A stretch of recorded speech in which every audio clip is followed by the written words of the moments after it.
Dans les trouvailles du barbu, cette semaine, on rencontre la mairesse de Lac-Mégantic, Mme Julie Morin. Mme Morin, bonjour. Bonjour. Mme Morin, depuis quelques jours, on peut voir des camions qui travaillent autour de l'usine de BioSelect. On semble refaire, si on peut voir, la décontamination. Est-ce que c'est ça? Effectivement, oui, tout à fait.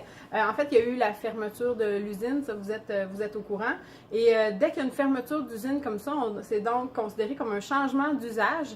Et le gouvernement, le ministère de l'Environnement nous oblige à faire un plan de réhabilitation des sols. Et ça, en fait, c'est obligatoire, là. Alors, il y a eu des plans, il y a eu des investigations et il y a de la contamination historique. Okay. On parle de bois, entre autres, là, des copeaux énormément. Alors, on a jusqu'en juillet 2019 pour faire la décontamination des sols. Et ça, est-ce que c'est la ville qui paie ça? Non, bonne nouvelle. Alors, dans le cadre, en fait, avec ce qui est arrivé avec la tragédie, on a eu un décret spécial pour faire de la décontamination de nos sols. Okay. Et le ministère des Affaires municipales octroie, en fait, dans le cadre de ce programme-là, un 3 millions à la ville de Lac-Mégantic. C'est un plafond de 3 millions. Alors, c'est ce qu'on souhaite respecter. Nous, on ne veut pas payer ça avec l'argent des contribuables.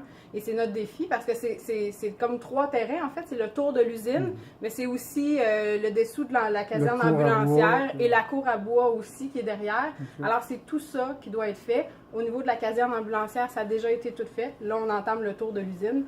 Et sous peu, la cour à bois, on travaillera dessus. Est-ce qu'il y a trait au bâtiment? Est-ce qu'il y a eu une décision prise dans ce dossier-là? En fait, pour l'instant, on le laisse là, bien sûr. Il y a peut-être l'ancienne partie qu'on va démolir qui est vraiment pas bonne, mais le reste, la structure est bonne.